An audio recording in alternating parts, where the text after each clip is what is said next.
이 아이 사주에는 단명살이 셋이나 겹쳐 있어. 15을 넘기지 못할 것이요. 마당에 주저앉은 어미가 아이를 끌어안고 울었습니다. 아이는 나면서부터 앞을 보지 못했고 손목계엔 언제부터인가 검은 반점이 번지고 있었습니다.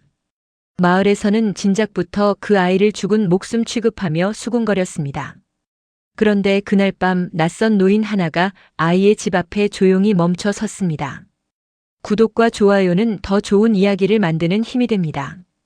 그럼 지금부터 이야기 시작합니다.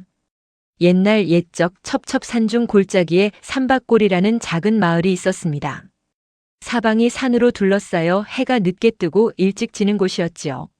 그 마을 끝자락 다 쓰러져가는 초가에 종래와 아들 두칠이 살고 있었습니다.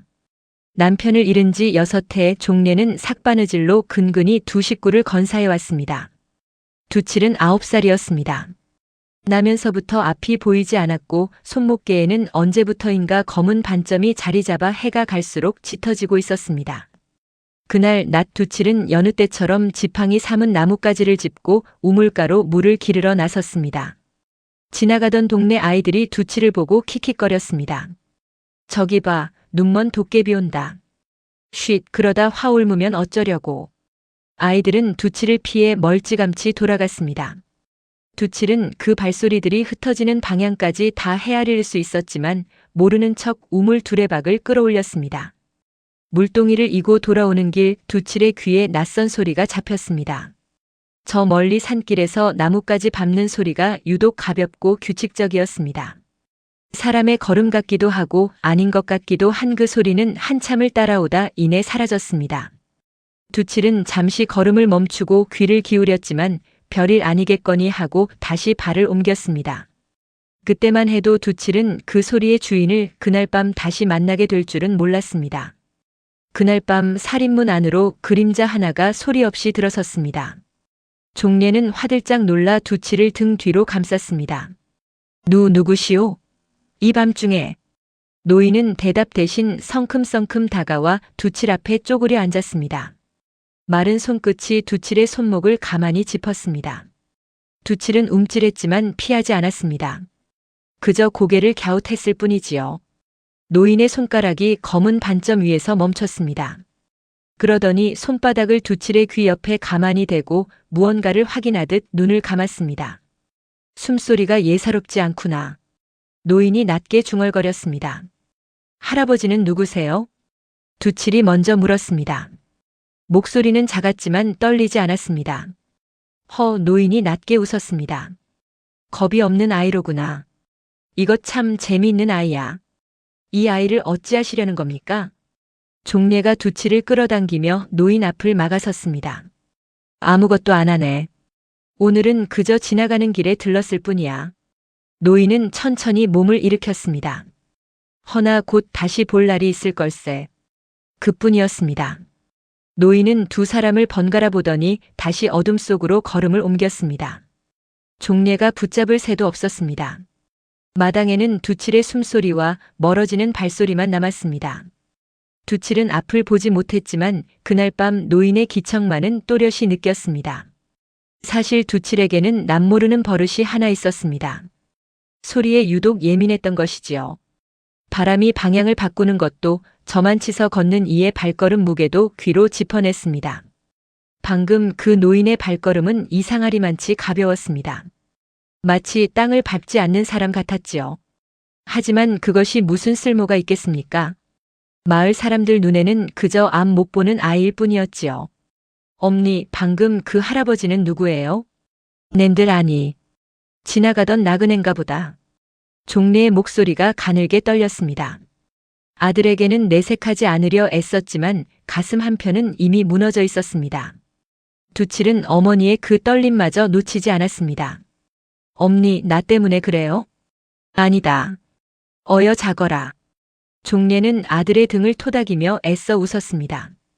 그러나 그 웃음소리에는 물기가 배어 있었지요. 종래는 반다지 속에서 낡은 천에 싼 물건 하나를 꺼내 두칠의 손에 쥐어주었습니다. 부러진 옥필이었습니다. 이게 뭐예요? 내 아버지가 남긴 것이다. 자면서 꼭 쥐고 있으렴. 두칠은 옥피리를 가슴에 품고서야 잠이 들었습니다. 이튿날 아침 삼박골 공터에 사람들이 하나둘 모여들었습니다. 멀리서도 알아볼 만큼 큰 목소리가 담장을 넘어왔습니다.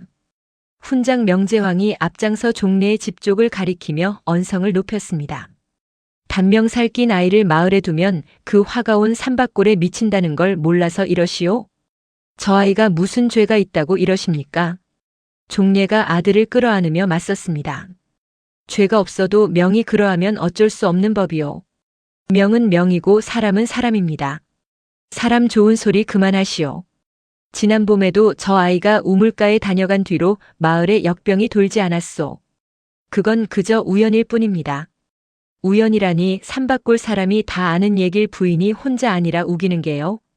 명제황의 목소리는 갈수록 날카로워졌습니다. 그 눈빛 안쪽에는 알 수 없는 초조함이 스쳐 지나갔습니다. 구경꾼들 사이에서 수군거림이 일었습니다. 쯧쯧 딱하기도 하지. 그래도 어쩌겠어. 눈먼 아이 팔자가 원체 그런 걸. 괜히 우리까지 화 입는 거 아닌가 몰라. 두칠은 그 말들을 하나하나 귀에 담았습니다. 얼굴이 화끈거렸지만 고개를 숙이지 않았습니다.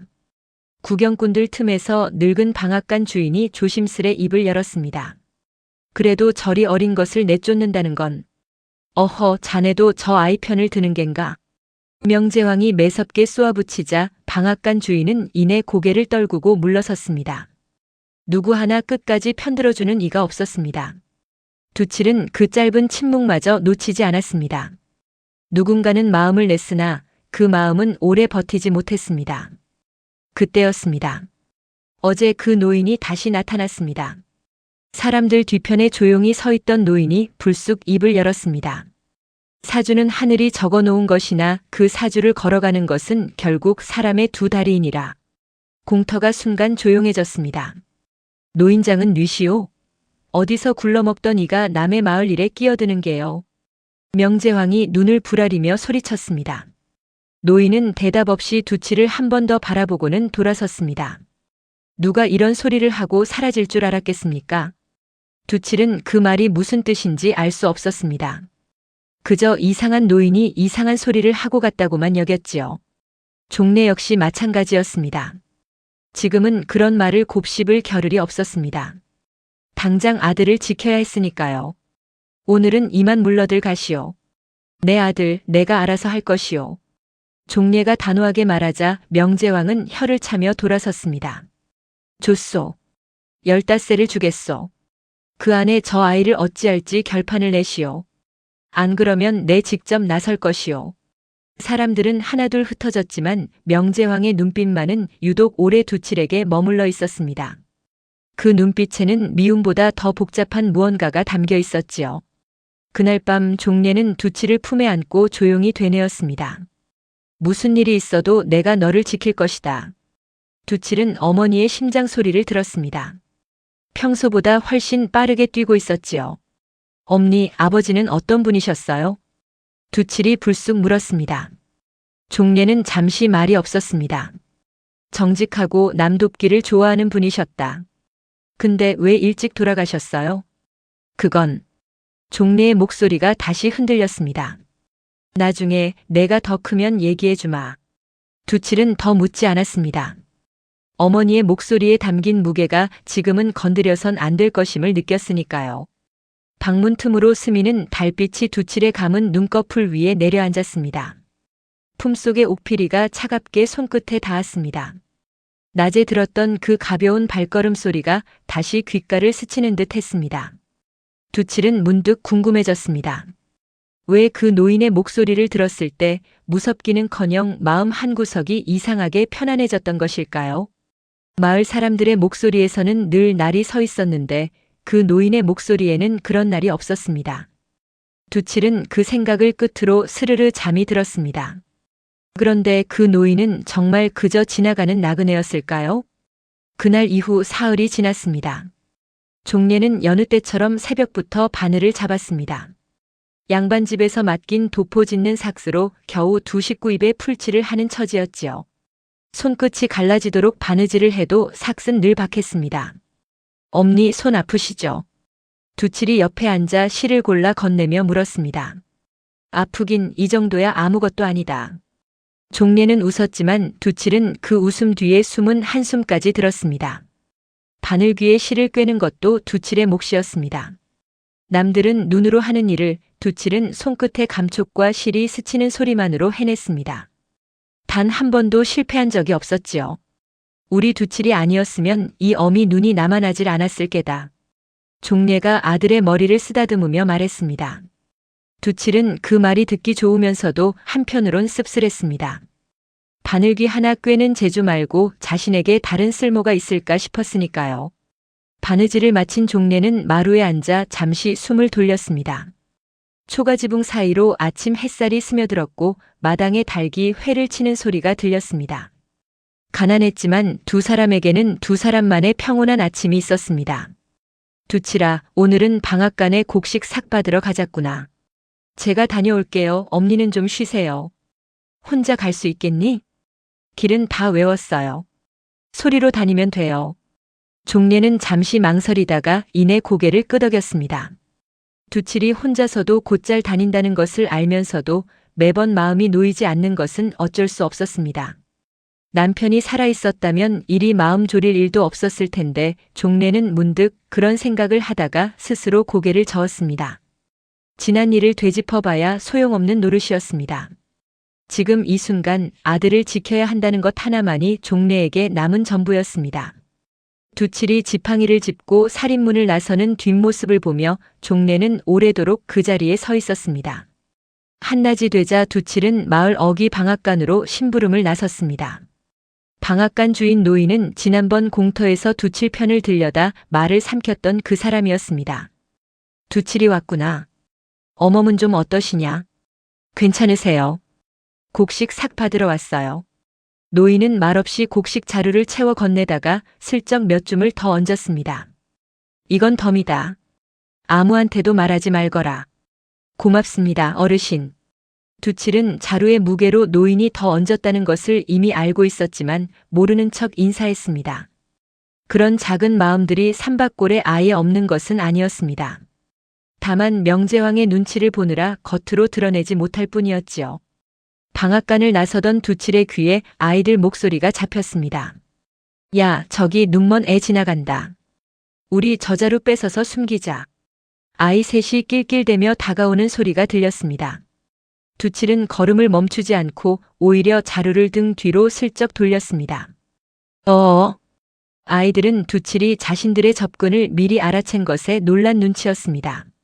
너 어떻게 알았어? 발소리가 들려서. 두칠이 담담하게 대답했습니다. 거짓말. 앞도 안 보이면서. 진짜야. 너희 셋 중에 한 명은 집신이 해져서 걸을 때마다 소리가 나. 아이들은 서로의 발을 내려다보았습니다. 그중 한 아이의 집신 밑창이 정말로 너덜너덜했습니다. 어떻게 한 거야? 아이들의 목소리에서 장난기가 쏙 빠졌습니다. 그러고는 서로 눈치를 보다가 슬금슬금 물러났습니다. 누구도 더는 함부로 두칠을 놀릴 엄두를 내지 못했습니다. 그 뒤로 아이들은 두칠을 함부로 놀리지 못했습니다. 그저 멀찍이서 수군거릴 뿐이었지요. 두칠 자신도 몰랐습니다. 이 남다른 귀가 훗날 얼마나 큰 쓸모를 갖게 될지는. 집으로 돌아오는 길 두칠은 잠시 걸음을 멈추고 산자락 쪽으로 귀를 기울였습니다. 멀리서 계곡물 흐르는 소리, 산새 우는 소리, 나뭇잎이 서로 부딪는 소리가 겹겹이 들려왔습니다. 남들은 그저 스쳐 지나가는 소음이라 여길 것들이 두칠에게는 저마다 다른 결로 다가왔습니다. 문득 그 결 사이에서 아주 희미하게 무언가 낯선 울림이 섞여 있는 것을 느꼈습니다. 마치 저 멀리 산속 어딘가에서 누군가 두칠 쪽을 가만히 지켜보고 있는 듯한 기척이었습니다. 두칠은 고개를 갸웃하다가 이내 대수롭지 않게 여기고 다시 걸음을 옮겼습니다. 그 기척은 두칠이 걸음을 옮길 때마다 일정한 거리를 두고 함께 움직이는 듯 했습니다. 가까워지지도 멀어지지도 않는 그 묘한 거리감에 두칠은 잠시 발끝에 힘을 주었지만 곧 별일 아니라 여기며 집으로 발길을 재촉했습니다. 한편 그 시각 마을 서당에서는 훈장 명제왕이 아이들에게 천자문을 가르치고 있었습니다. 하늘 천 따지. 아이들의 낭낭한 목소리가 서당 안에 울렸습니다. 그런데 명제왕의 시선이 자꾸 창밖 두칠의 집이 있는 쪽으로 향했습니다. 훈장님, 다음 글자는요? 아이 하나가 묻자 명제왕은 흠칫 정신을 차렸습니다. 어험, 거물현이다. 수업이 끝나고 아이들이 모두 돌아간 뒤 명제왕은 홀로 서당에 남았습니다. 문갑 깊숙한 곳에서 낡은 종이 한 장을 꺼내 들었습니다. 누렇게 바랜 그 종이에는 오래전 필체로 몇 글자가 적혀 있었습니다. 명제왕은 그것을 한참 들여다보다가 이내 다시 깊숙이 밀어 넣었습니다. 아니다. 지난 일이다. 그렇게 중얼거리는 목소리가 유난히 낮고 무거웠습니다. 서당직이 노복이 방을 정리하러 들어왔다가 그 모습을 보고 조심스레 물었습니다. 훈장님, 어디 편찮으십니까? 아니다. 신경 쓸 것 없다. 명제왕은 황급히 표정을 고쳤습니다. 그나저나 그 과분의 아이 일은 정말 15세 안에 결판을 내실 겁니까? 내야지. 마을을 위해서라도. 명제왕의 대답에는 이상하리만치 힘이 없었습니다. 노복이 물러가고 나서도 명제왕은 한참을 그 자리에 앉아 있었습니다. 그가 두칠 모자를 그토록 몰아붙이는 까닭이 정말 마을의 안녕 때문만일까요? 아무도 그 답을 알지 못했습니다. 명제왕 자신을 빼고는요. 해가 뉘엿뉘엿 기울고 저녁이 되어 두칠이 돌아오자 종래는 마당에서 홀로 하늘을 올려다보고 있었습니다. 엄니, 뭐 하세요? 아무것도 아니다. 그냥 별을 좀 보고 있었다. 사실 종래는 15세라는 시한을 헤아리고 있었습니다. 벌써 사흘이 지났으니 남은 날은 열이틀 뿐이었습니다. 그 안에 무슨 수를 내야 했지만 가난한 과부가 할 수 있는 일은 많지 않았습니다. 엄니, 저 사실 무섭지 않아요. 소리는 다 들리니까요. 두칠이 어머니의 손을 잡으며 말했습니다. 종래는 아들의 손을 꼭 마주 잡았습니다. 그래, 우리 두칠이는 씩씩하구나. 그러나 그 손끝은 가늘게 떨리고 있었습니다.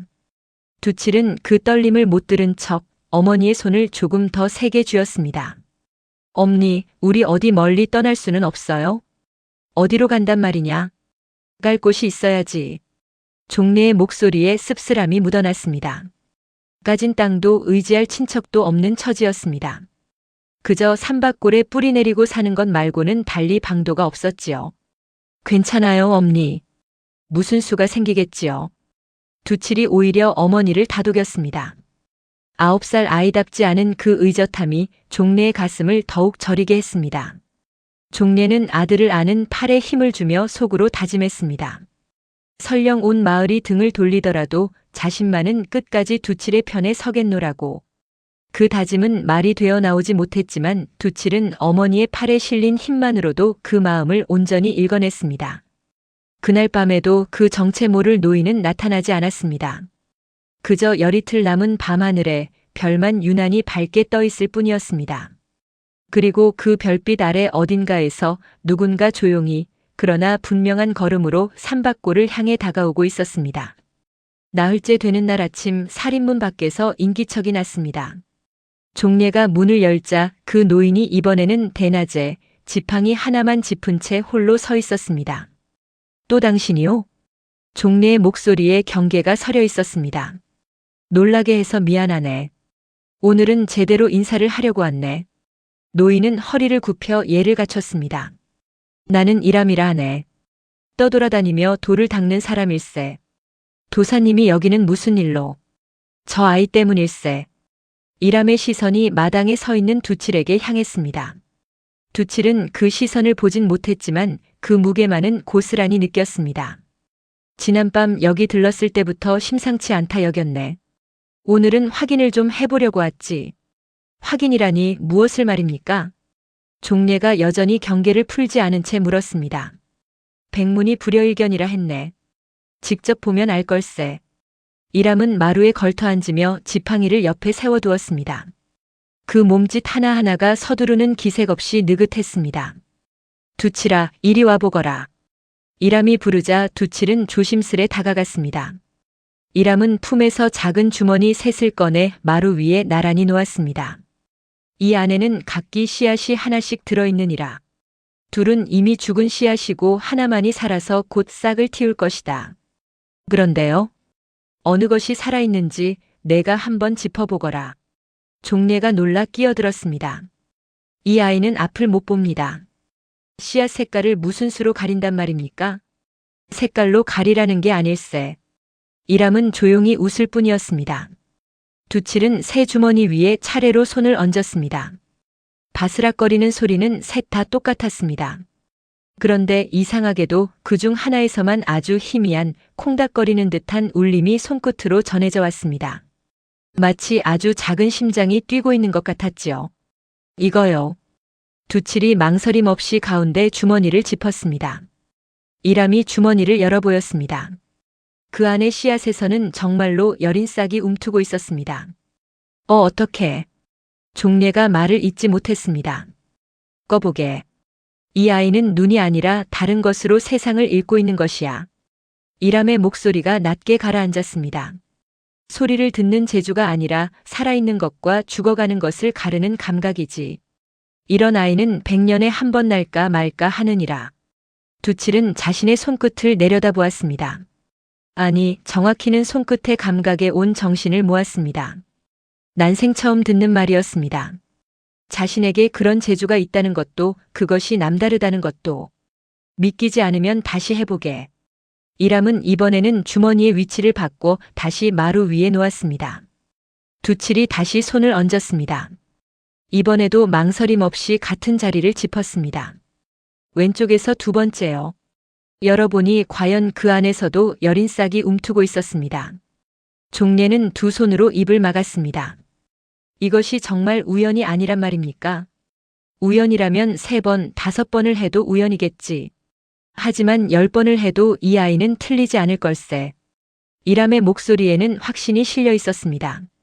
나는 평생 돌을 닦으며 이런 아이를 딱 한 번 더 본 적이 있네. 그마저도 벌써 30년 전의 일이지. 그래서 하시려는 말씀이 무엇입니까? 종례가 굳은 얼굴로 물었습니다. 이 아이를 내게 맡기게. 청운함에서 명을 듣는 법, 명을 다스리는 법을 가르치면 어쩌면 단명사를 이겨낼 길이 있을지도 모르네. 어쩌면 이라니요. 확실치도 않은 일에 자식을 내어 주란 말씀이십니까? 확실한 것은 세상에 없네. 다만 이대로 두면 저 아이는 15을 넘기지 못할 걸세. 그건 자네도 이미 알고 있지 않은가. 종례의 얼굴이 하얗게 질렸습니다. 청운함이라는 곳은 여기서 얼마나 됩니까? 언제 돌아올 수 있는 겁니까? 산길로 하루 반나절이면 닿는 곳일세. 얼마나 걸릴지는 나도 장담 못하네. 아이의 그릇에 달린 일이니까. 위험한 일입니까? 세상에 위험하지 않은 배움이 어디 있겠나. 허나 이 아이를 이대로 두는 것보다는 나을 걸세. 종례는 입술을 깨물었습니다.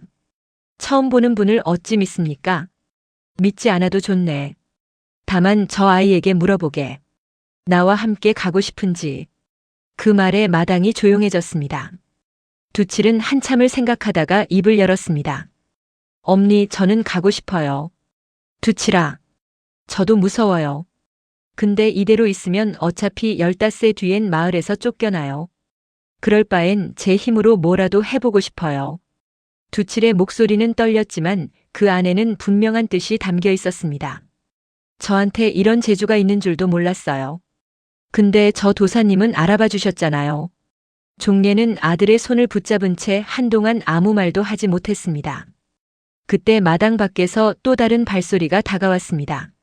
소문을 듣고 달려온 명제황이었습니다. 떠돌이 도사가 남의 집 자식을 데려간다는 게 무슨 해괴한 소리요? 해괴한 소리가 아닐세. 아이의 명을 살리려는 것뿐이야. 명을 살린다? 말도 안 되는 소리로 사람을 홀려 어디로 데려가려는 겐지 내 알게 무엇이오. 저 아이는 애초에 이 마을에 두어선 안 될 아이였소. 자네는 어찌 그리 저 아이를 미워하는가. 이람의 눈빛이 명제황을 조용히 꿰뚫었습니다. 명제황은 순간 말문이 막혔습니다. 미워하는 게 아니라 마을을 위해서요. 마을을 위해서인지 다른 무엇을 위해서인지는 두고 보면 알겠지. 이람의 그 한마디에 명제황의 얼굴이 눈에 띄게 굳었습니다. 도사인지 뭔지는 몰라도 아이를 데려가겠다면 마음대로 하시오. 어차피 이 마을에서 사라져야 할 아이였으니. 명제왕은 언성을 높였지만 그 목소리 끝은 이상하게 갈라져 있었습니다. 허나 15세가 지나도 저 아이가 돌아오지 않으면 그때는 내가 알아서 할 것이요. 그 말을 남기고 명제왕은 서둘러 걸음을 돌렸습니다. 멀어지는 그 뒷모습에서 두칠은 묘하게 다급한 기색을 느꼈습니다. 화가 나서라기보다는 무언가에게 쫓기는 사람의 걸음걸이 같았습니다. 명제왕이 떠난 뒤 종례는 오래도록 두칠을 끌어안고 있었습니다. 정말 괜찮겠니? 네, 엄니. 꼭 살아서 돌아올게요. 종례는 눈물을 삼키며 방으로 들어가 반다지 속 마지막 남은 은비녀를 꺼냈습니다. 혼인할 때 시어머니께 받은 팔지 않고 지켜온 단 하나의 폐물이었습니다. 이걸 팔아 노잣돈을 하시게. 종례가 이람에게 비녀를 내밀며 말했습니다. 이런 것까지 받을 수는 없네. 제 아들을 살릴 길이라면 이보다 더한 것도 내놓을 것입니다. 종례의 목소리는 흔들림 없이 단호했습니다. 이람은 잠시 종례를 바라보다가 말없이 비녀를 받아 품에 넣었습니다. 그날 밤 종례는 두칠의 옷가지를 손질하며 밤을 꼬박 새웠습니다.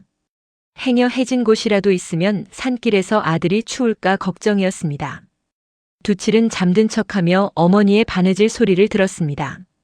바늘이 천을 뚫고 지나가는 소리, 실을 당기는 소리, 그리고 이따금 섞이는 낮은 흐느낌 소리까지.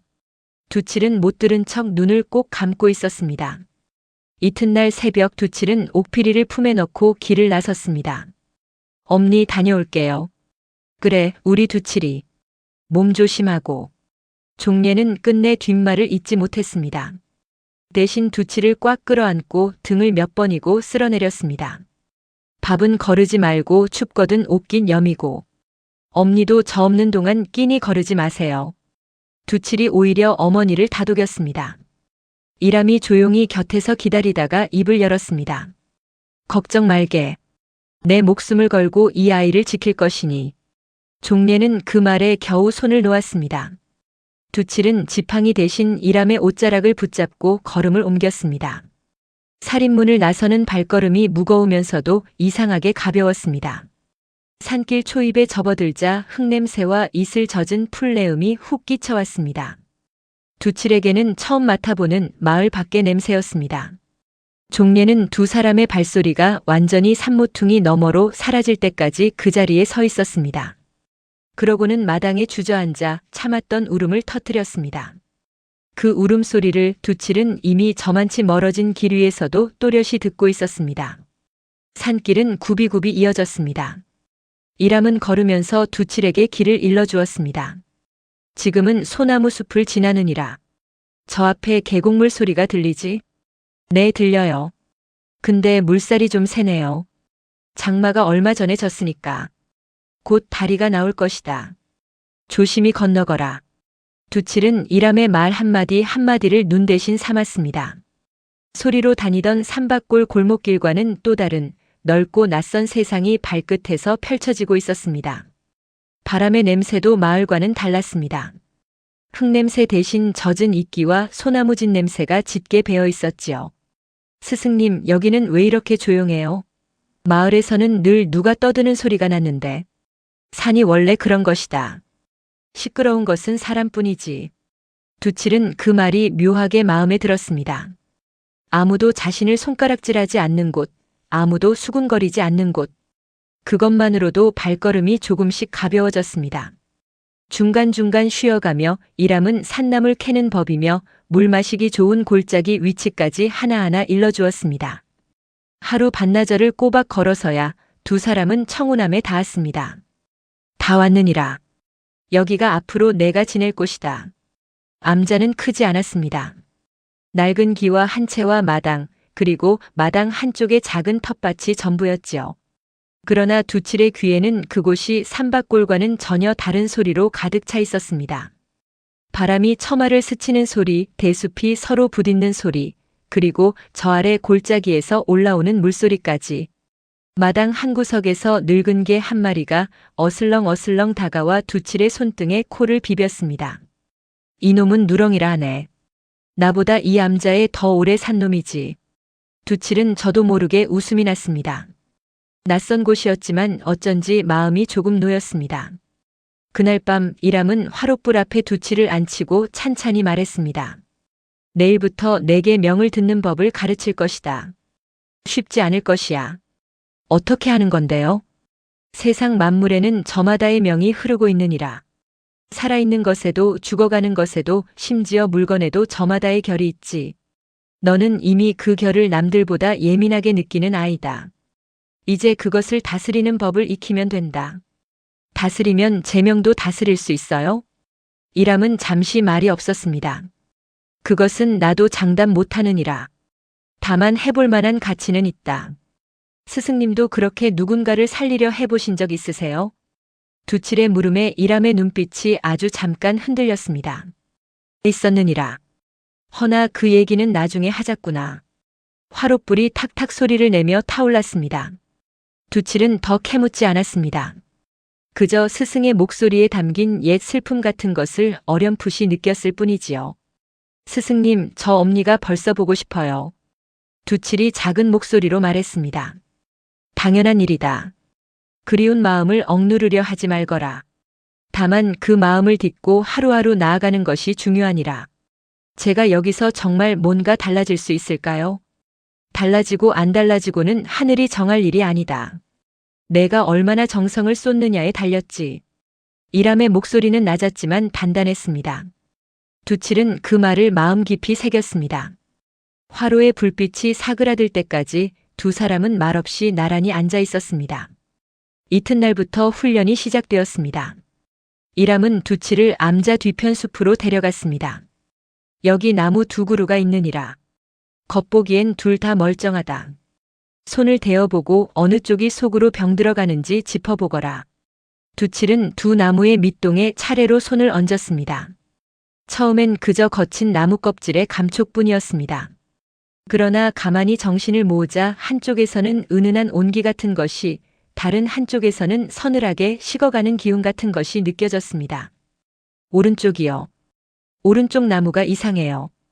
이람이 나무 껍질을 살짝 벗겨 보였습니다. 그 안쪽이 벌써 거뭇하게 썩어 들어가고 있었습니다. 정확하구나. 사흘 만에 이걸 짚어내는 아이는 처음 본다. 칭찬에 두칠의 얼굴이 발그레해졌습니다. 다음 날은 약초를 가리는 법을 배웠습니다. 이람은 마당에 풀 대여섯 가지를 늘어놓았습니다. 이 중에 셋은 몸에 좋은 약초고 둘은 자칫하면 목숨을 앗아가는 독초다. 냄새와 결을 잘 느껴보거라.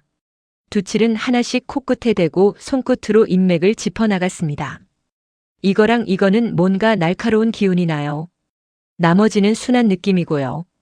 이람이 하나하나 짚어 확인해 보니 두칠이 날카롭다고 한 두 가지가 정확히 독초였습니다. 이번에도 맞췄구나. 계속 이런 식이면 내가 가르칠 게 남아있을는지 모르겠다. 이람이 짐짓 너스레를 떨자 두칠은 우쭐한 얼굴이 되었습니다.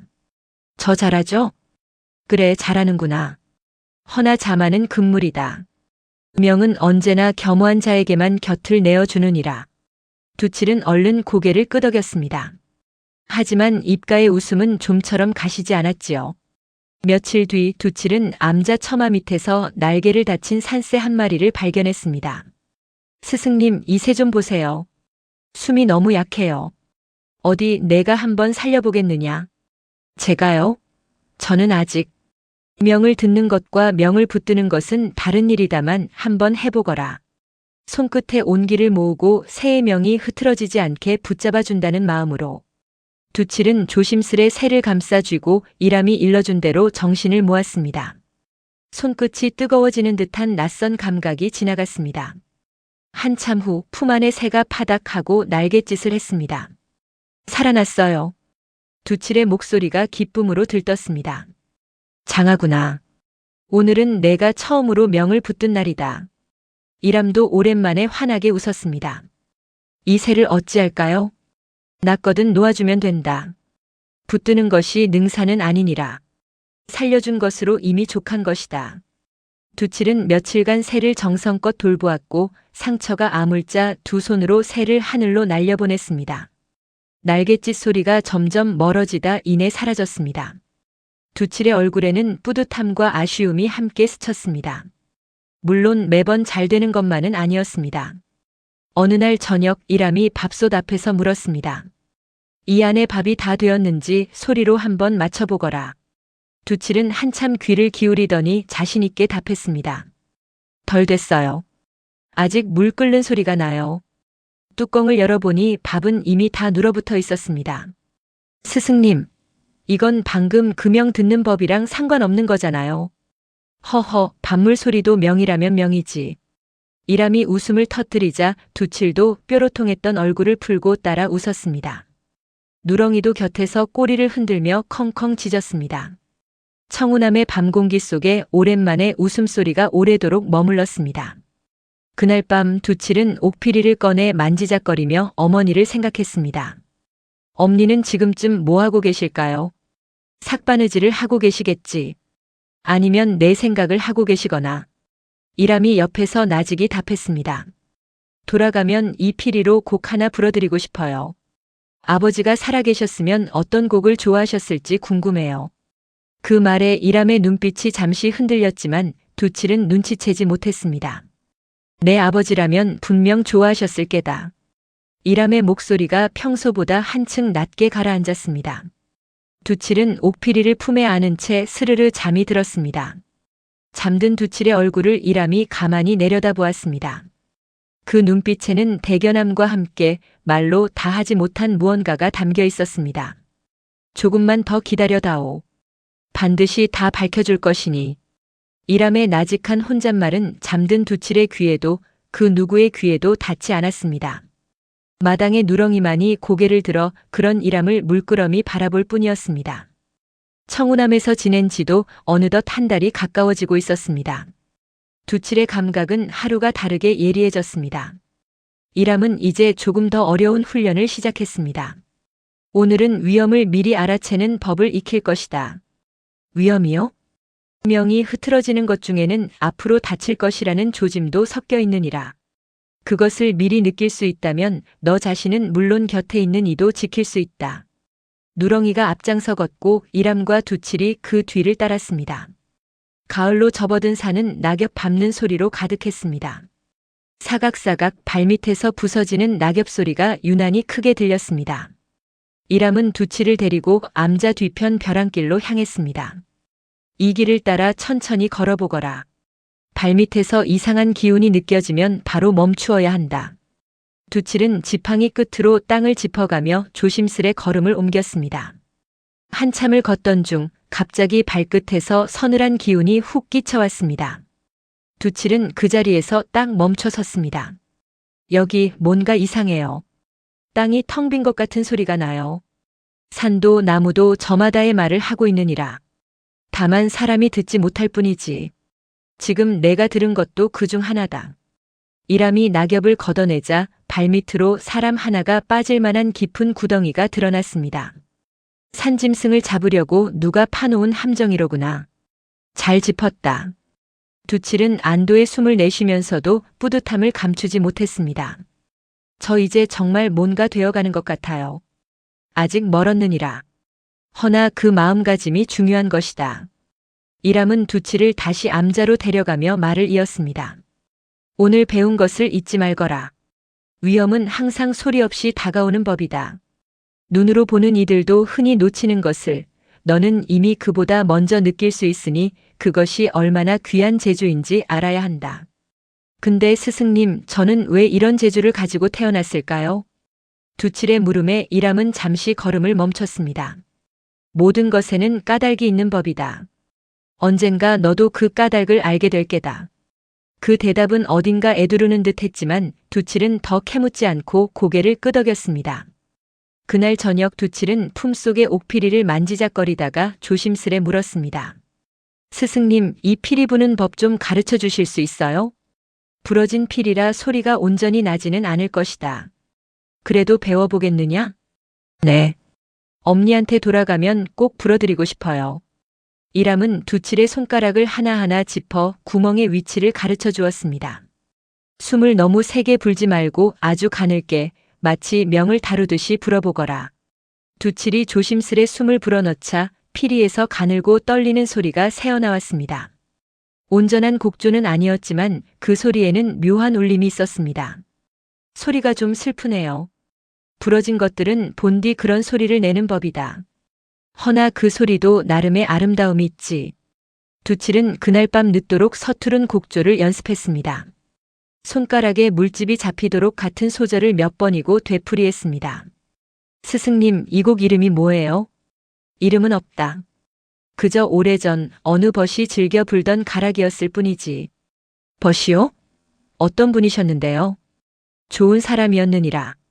마음이 곧고 남 사정을 제 일처럼 여기던 사람이었지. 이람의 목소리에 옅은 그리움이 묻어났습니다.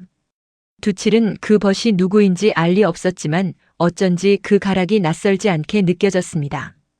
방문 밖에서 그 소리를 듣던 이람의 얼굴에 옅은 미소와 옅은 그늘이 함께 스쳤습니다.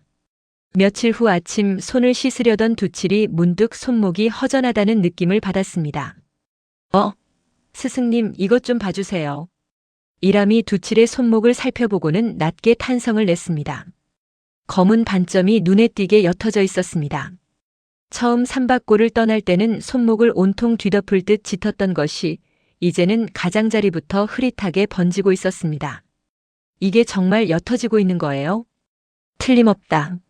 내명이 조금씩 풀려가고 있다는 증거다. 두칠은 벅찬 마음에 하마터면 눈물이 날 뻔했습니다. 그럼 저 진짜 살 수 있는 거예요? 아직 다 풀린 것은 아니다. 하지만 이 정도라면 희망을 가져도 좋을 게다. 이람의 목소리에도 오랜만에 밝은 기운이 실렸습니다. 두칠은 자신의 손목을 몇 번이고 쓸어보았습니다. 전에는 그저 두렵기만 했던 그 자리가 이제는 조금씩 희망의 증거로 바뀌어 가고 있었습니다. 불과 한 달 전만 해도 15을 넘기지 못한다는 말을 들었던 자신이 지금은 이렇게 살아갈 길을 찾아가고 있다는 것이 믿기지 않았습니다. 엄니한테 얼른 알려드리고 싶어요. 반점이 옅어지고 있다고요. 곧 그럴 날이 올 것이다. 조금만 더 힘을 내자꾸나. 두 사람은 그날 하루 오랜만에 마음 편히 웃으며 지냈습니다. 누렁이도 두 사람 곁을 맴돌며 덩달아 신이 난 듯 꼬리를 흔들었습니다. 그러나 기쁨도 잠시 해질 무렵 암자 아래 산길에서 다급한 발소리가 들려왔습니다. 숨을 헐떡이며 올라온 이는 뜻밖에도 삼박골 방앗간 노인이었습니다. 도사님, 두칠아. 어르신이 여기까지 어인 일이십니까? 이람이 놀라 물었습니다. 방앗간 노인은 한참을 숨을 고르고서야 입을 열었습니다. 큰일 났습니다. 훈장이 명제왕이 사람들을 부추겨서 두칠 어멈을 마을에서 내쫓겠다고 벼르고 있습니다. 엄니를요? 왜요? 두칠이 놀라 소리쳤습니다. 15세 기한이 다 되어가는데 두칠이 안 돌아왔다고 아예 그 집을 비워야 한다고 우기고 있어요. 오늘 내일 사이에 무슨 일이 날지 모릅니다. 엄니는요? 엄니는 괜찮으세요? 아직은 버티고 계십니다만 혼자서 언제까지 견디실는지. 방앗간 노인의 목소리가 안타깝게 갈라졌습니다. 제가 몰래 알려드리려고 이 밤중에 산을 탄 겁니다. 다른 사람들은 명제왕이 무서워 입도 뻥긋 못하고 있어요. 이람의 얼굴이 순식간에 굳어졌습니다. 명제왕, 그자가 어찌 이리 서두르는지. 낮게 중얼거리는 이람의 목소리에는 단순한 걱정 이상의 무언가가 배어 있었습니다. 두칠은 옅어진 손목의 반점을 매만지며 입술을 깨물었습니다. 방금까지의 기쁨은 온데간데 없이 사라지고 가슴 한구석이 서늘하게 내려앉았습니다. 스승님, 저 지금 당장 내려가야 해요. 그래야 할 것 같구나. 이람의 눈빛이 그 어느 때보다 무겁게 가라앉아 있었습니다. 허나 서두르다 일을 그르치면 안 된다. 오늘 밤은 채비를 하고 날이 밝는 대로 곧장 내려가자꾸나. 명제왕이 그 사이에 무슨 짓을 하면 어떡해요? 두칠의 목소리가 다급하게 높아졌습니다. 진정하거라. 내가 지금 마음이 흔들리면 명을 다스리는 힘도 함께 흔들린다. 우리가 힘이 되어주려면 오히려 침착해야 하느니라. 이람의 단호한 말에 두칠은 애써 숨을 골랐습니다. 방앗간 노인은 하룻밤 암자에 머물기로 하고 마루 한쪽에 몸을 뉘었습니다. 어르신 정말 감사합니다. 이 은혜는 잊지 않을게요. 두칠이 인사를 건네자 노인은 두칠의 손을 꼭 잡아주었습니다. 은혜랄 게 있나. 그저 두칠이 내가 무사하길 바랄 뿐이다. 그날 밤 두칠은 좀처럼 잠을 이루지 못했습니다. 옅어진 손목의 반점을 몇 번이고 쓸어보며 어머니의 얼굴을 떠올렸습니다. 날이 밝으면 곧장 산을 내려갈 생각에 가슴이 두방망이질 쳤습니다. 옆방에서 뒤척이는 소리도 없이 조용한 것을 보니 이람도 쉽게 잠들지 못한 듯 했습니다. 누렁이만이 마루 밑에서 이따금 낮게 킁킁대며 어수선한 밤 공기를 함께 지키고 있었습니다.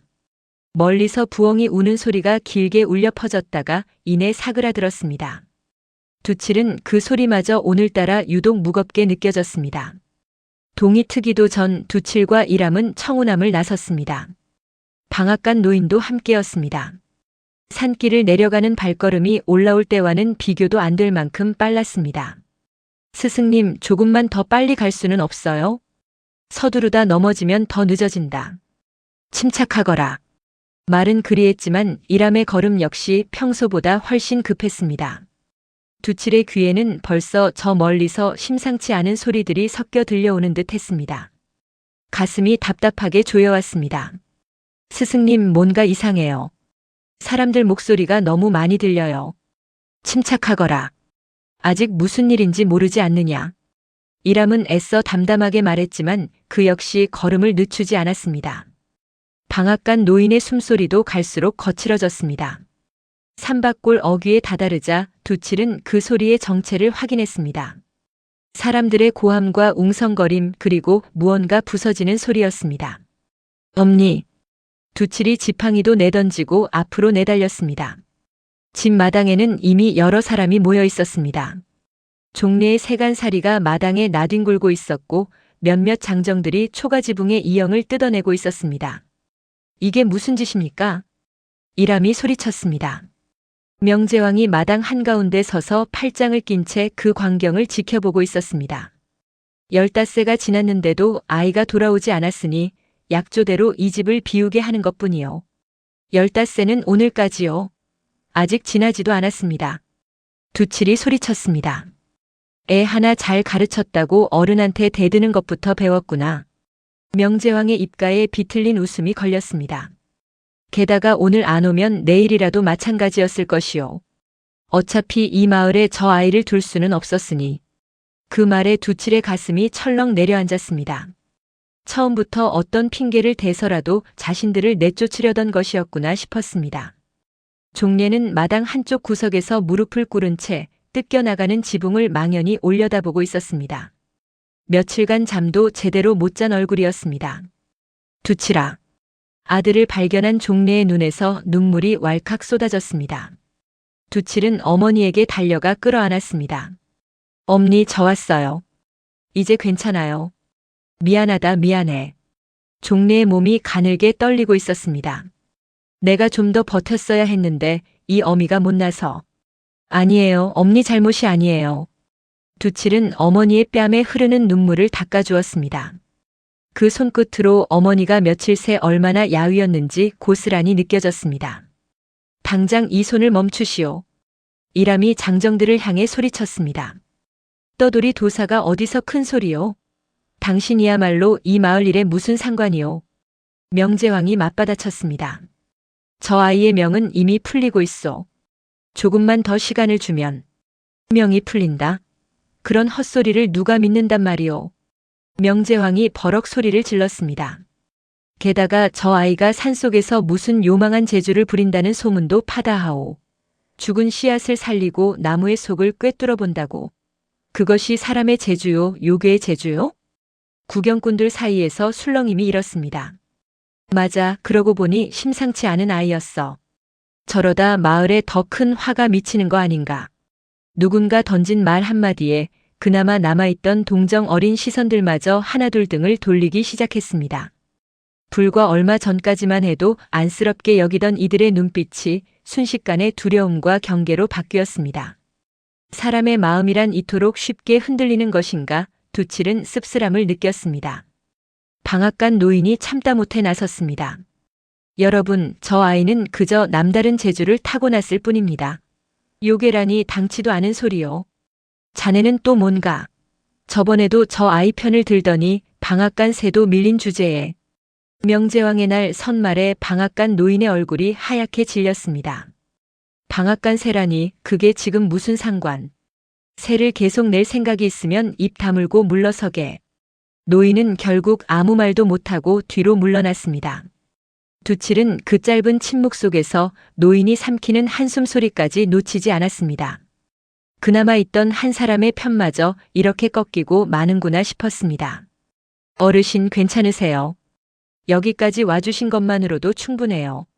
두칠이 오히려 노인을 다독였습니다. 노인은 고개를 떨군 채 아무 대꾸도 하지 못했습니다.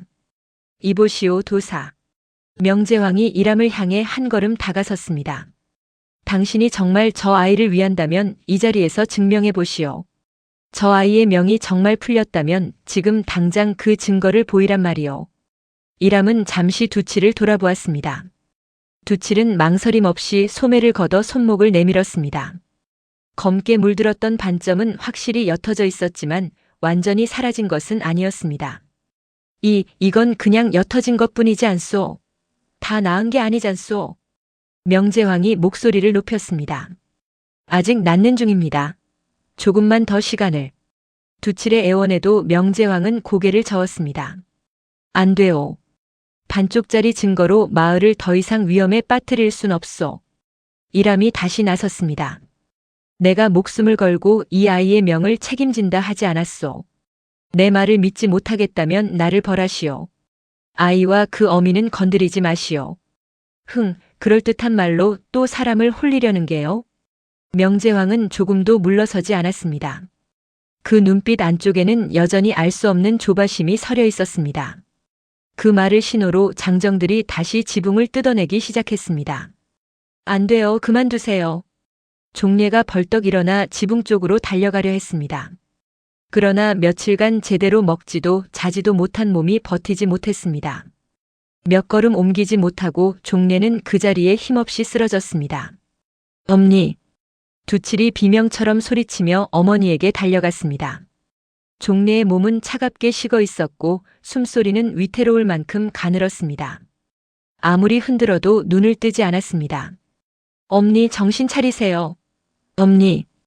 두칠은 어머니의 손을 붙잡고 몇 번이고 흔들었습니다.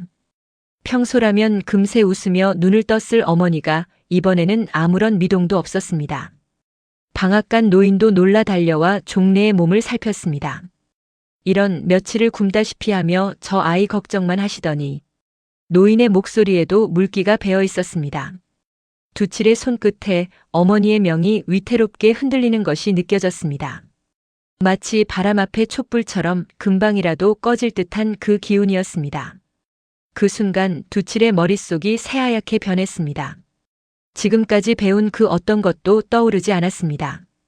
그저 어머니를 잃을지도 모른다는 두려움만이 온몸을 짓눌렀습니다. 스승님 어떡해요? 엄니가. 두칠의 목소리가 울음으로 무너져 내렸습니다. 이람이 황급히 다가와 종례의 맥을 짚었습니다. 그의 얼굴빛도 그 어느 때보다 어두웠습니다. 구경꾼들도 심지어 명제황조차도 순간 그 자리에 얼어붙은 듯 아무 말도 하지 못했습니다. 누군가 낮게 중얼거렸습니다.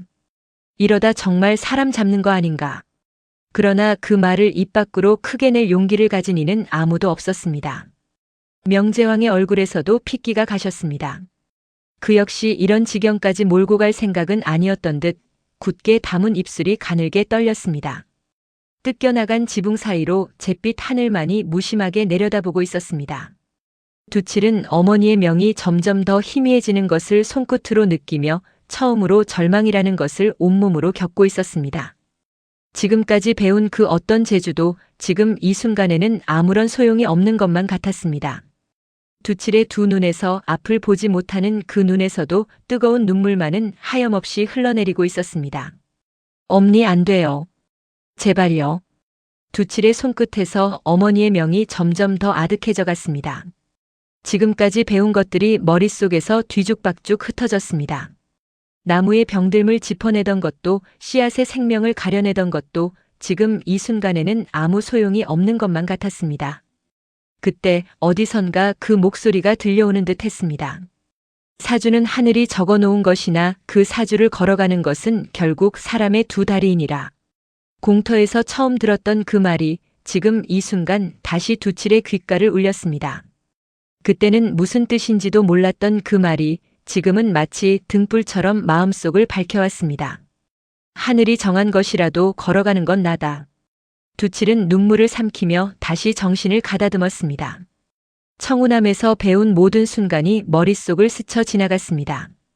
병든 나무를 짚어내던 손끝의 감각, 씨앗의 여린 심장을 느끼던 순간, 다친 새의 명을 붙들던 그 떨림까지.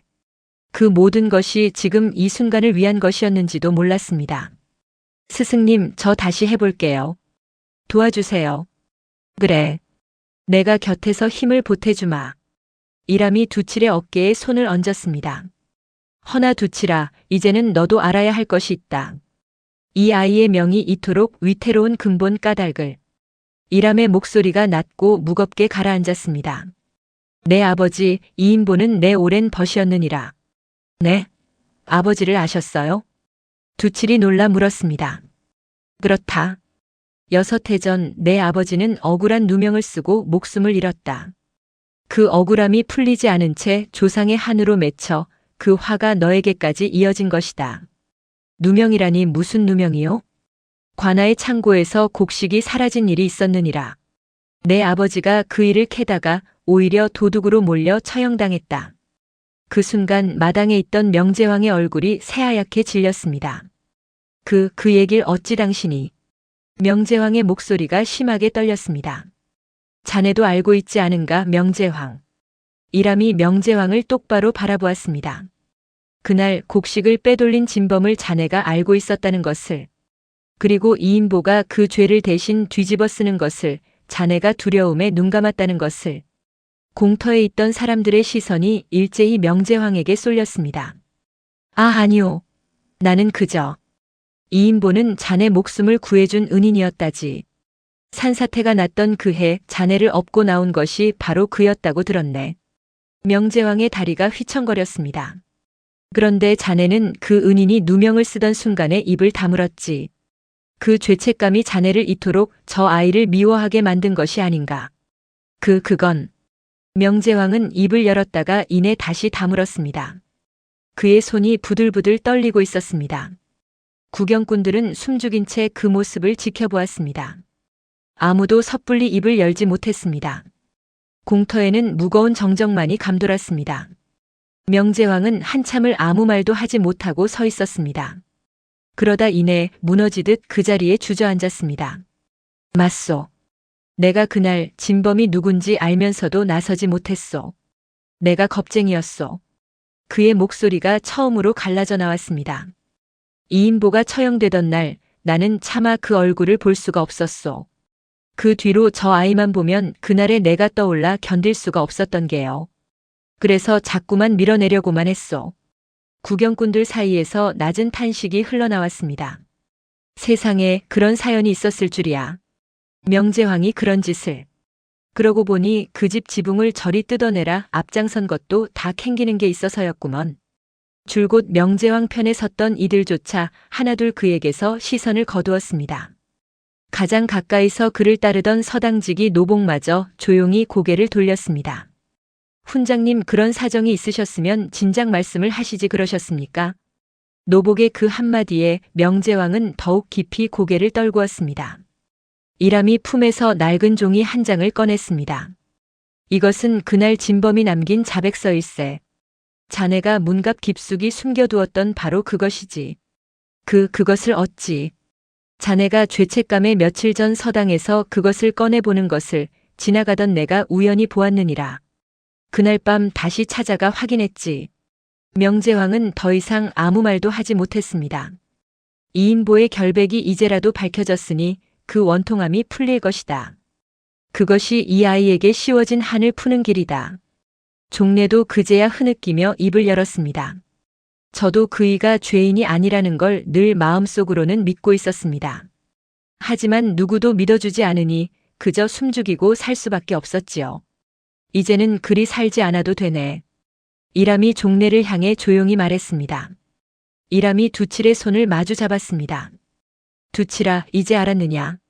내 아버지는 죄인이 아니라 의로운 사람이었다.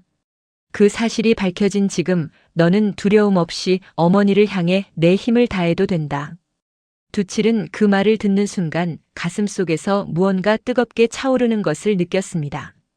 두려움도 슬픔도 그 뜨거움 앞에서는 힘을 쓰지 못했습니다. 두칠은 어머니의 손을 두 손으로 감싸 쥐었습니다. 엄니, 아버지는 죄인이 아니었대요. 떳떳한 분이셨대요. 그러니까 엄니도 저도 이제 떳떳하게 살 수 있어요.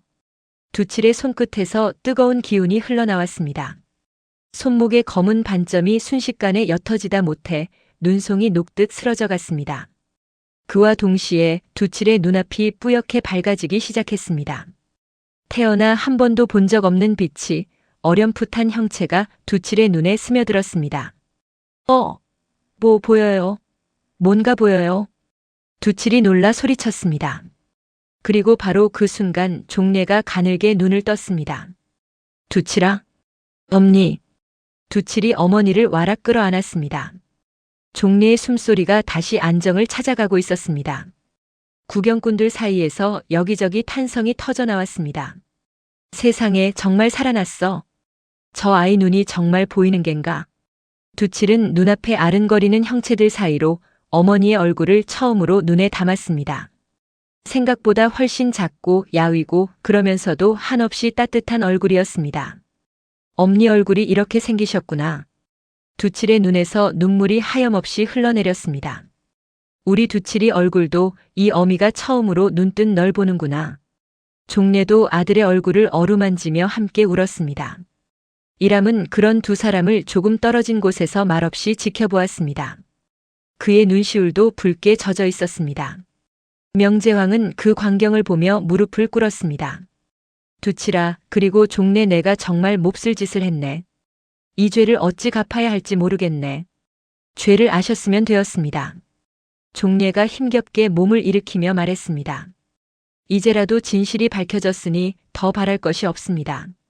명제황은 그 자리에서 마을 사람들을 향해 고개를 숙였습니다. 내가 여러분을 속였소. 두려움과 죄책감에 죄 없는 모자를 몰아붙였소. 앞으로 내가 가진 것을 다 내어서라도 이 잘못을 갚아나가겠소. 그는 곧바로 사람들을 시켜 뜯겨나간 지붕을 다시 얹게 하고 자신의 곳간을 열어 겨우내 먹을 양식을 종례의 집에 보냈습니다. 그뿐만이 아니었습니다. 명제황은 관아의 이인보의 억울한 누명을 벗겨달라는 청을 올렸고 얼마 지나지 않아 이인보의 이름은 마을 사람들의 입에서 더 이상 죄인이 아닌 억울하게 죽은 의인으로 다시 불리게 되었습니다. 마을 사람들도 그제야 하나둘 다가와 그동안의 매정함을 사과했습니다. 미안하다, 두칠아. 우리가 몰라서 그랬다. 저번에 놀렸던 것도 미안해. 아이들 몇도 쭈뼛거리며 다가와 고개를 숙였습니다. 그 중에는 예전에 두칠의 곡식 자루를 빼앗으려던 아이도 섞여 있었습니다. 나도 미안해. 그땐 내가 진짜 뭘 아는지도 모르고 놀렸던 거야. 괜찮아. 이제라도 이렇게 얘기해주니 고마워. 두칠이 손을 내밀자 아이는 머쓱한 얼굴로 그 손을 마주 잡았습니다. 그날 이후로 그 아이는 두칠과 가장 가까운 동무가 되어 함께 산으로 들로 뛰어다니는 사이가 되었습니다. 예전에는 상상도 할 수 없던 풍경이었지만 이제는 산밭골에서 가장 흔하고 정겨운 모습 중 하나가 되어 있었습니다. 괜찮아요. 이제라도 알아주셔서 다행이에요.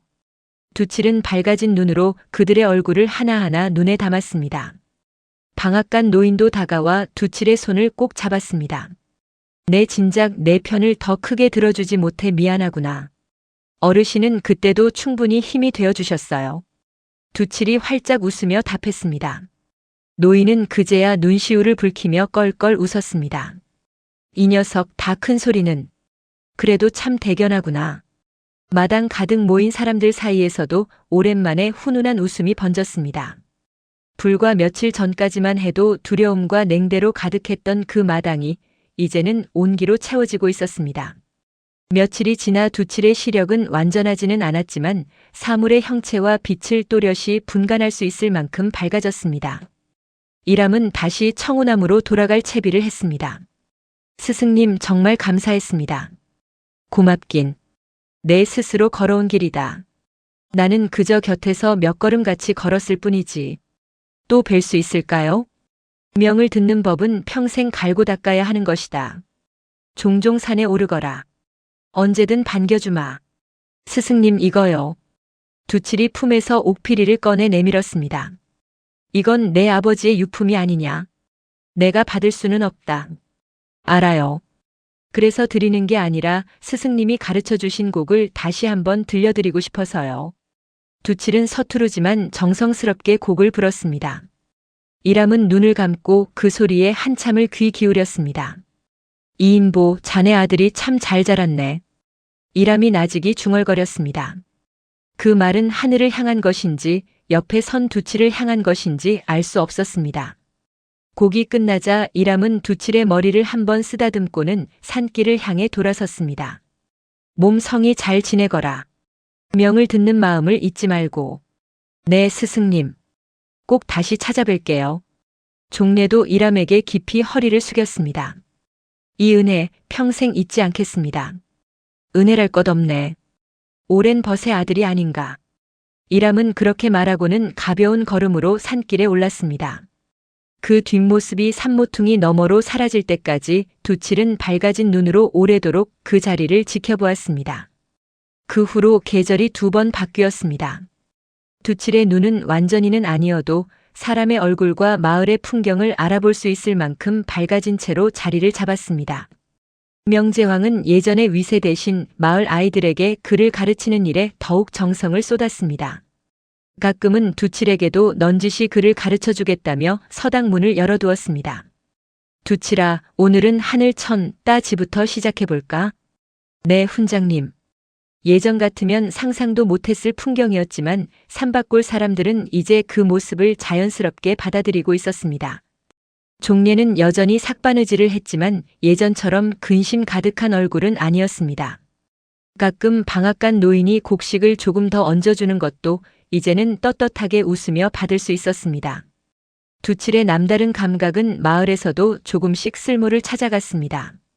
논에 병든 벼가 있으면 두칠이 먼저 짚어냈고 병든 가축을 미리 알아채 마을의 큰 손해를 막은 적도 여러 번이었습니다.